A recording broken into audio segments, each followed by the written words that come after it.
नेताओं की जवानी सच जानने की कोशिश, सियासत के पीछे की कहानी,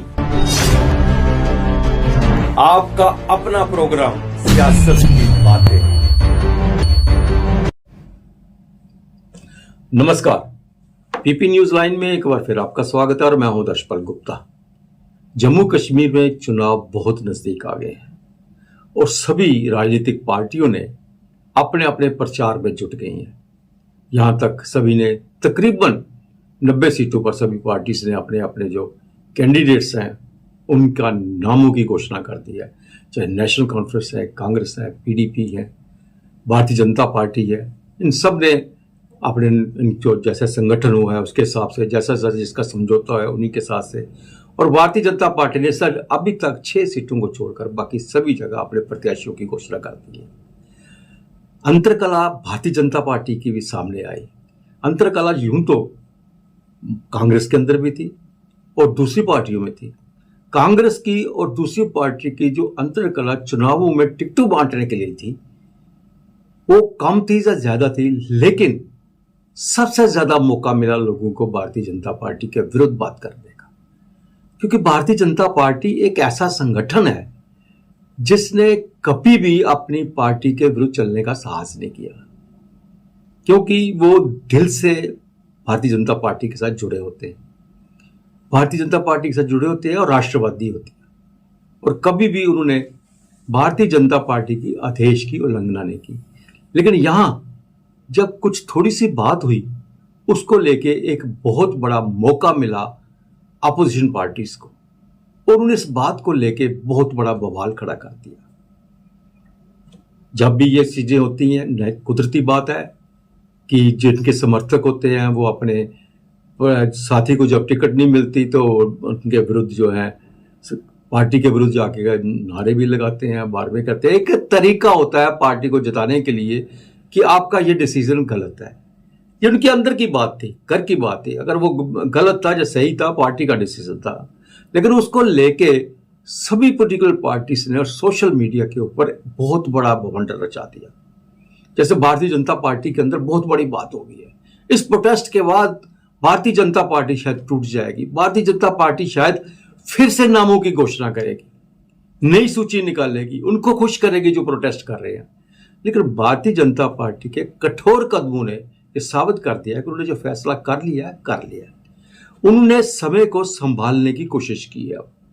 सबसे बड़ी बात है कि उन्होंने सिवाय एक कटरा के बाकी किसी भी क्षेत्र के प्रत्याशी का जो नाम उन्होंने घोषित किया था उनको बदला नहीं।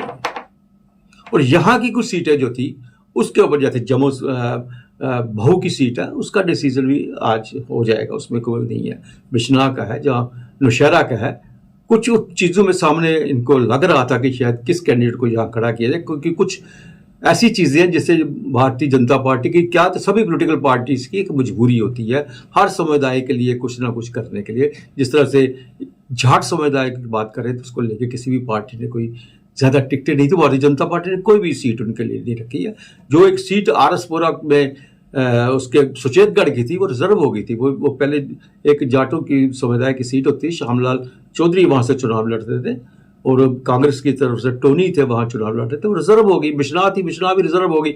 मड सीट थी, मड सीट से भी जाट समुदाय लड़ता था, जाट का वहां पे भी था, लेकिन वहां भी सुखनंदन चौधरी जो अच्छे खासा उनका होल्ड है वहां पे, उन्होंने भी अच्छे चुनाव जीते हैं वहां पे, और वो भी रिजर्व हो गई। इन सब को कहां से कहां एडजस्ट करना है, ये पार्टी के लिए एक मुश्किल बात होती है कि किस सीट पे उन्हें एडजस्ट किया जाए। लेकिन इसको लेकर थोड़ी बहुत नाराजगी थी। लेकिन सबसे बड़ी बात यह कहता हूं मैं, भारतीय जनता पार्टी का जो संगठन है, जिनके शीर्ष नेतृत्व है, वो हमेशा कुछ दिन के लिए होता है, जो भी होता है उसके बाद वो कोशिश करते हैं कि सब पे पैचअप किया जाए, समझौता किया जाए और एक बार फिर मिलकर सब काम करें। और सबसे बड़ा जो कदम इन्होंने उठाया है कि जिनको टिकटें दी हुई थी उनसे टिकटें वापस ही नहीं, उनसे वहीं रखा, लेकिन उनको ये हिदायत दी कि आपके क्षेत्र से जो विरोध आवाज आ रहा है, जो आवाजें उठ रही हैं, उनके पास जाओ, उनसे मिलो और उन्हें समझाओ कि पार्टी के लिए काम कर रहे हैं। आज मुझे सीट मिली है, आज कल को आपको भी टिकट मिलेगी, आज आप हमारे लिए काम कर रहे हैं, आज आपके लिए काम करेंगे। ये सब एक समझौता आपस में जितनी जल्दी जो पैचअप होना शुरू हो गया, लग नहीं रहा था। लग रहा था कि भारतीय जनता पार्टी का संगठन में बहुत ज्यादा उथल पुथल होगा। ठीक है, सांबा से उनके डिस्ट्रिक्ट प्रेसिडेंट हैं, उन्होंने रिजाइन कर दिया। चंद्रमोहन शर्मा ने जम्मू से रिजाइन किया। चंद्रमोहन शर्मा एक बहुत पुराने कार्यकर्ता हैं भारतीय जनता पार्टी के, लेकिन वो सक्रिय कार्यकर्ता कभी नहीं रहे। जब से उन्होंने जम्मू में जहां पे राज्यसभा का भी चुनाव लड़ा था, लेकिन वो उन्होंने उसके बाद प्रजा परिषद भी बना ली थी, वो अलग रहे। उन्होंने हमेशा उन्होंने, और आजकल वो तवी आंदोलन के साथ लगे हुए, तवी की स्वच्छता के साथ लेकर चल रहे हैं, उस आंदोलन में लगे हुए, लेकिन ग्राउंड से जुड़े हुए हैं, पुराने नेता है।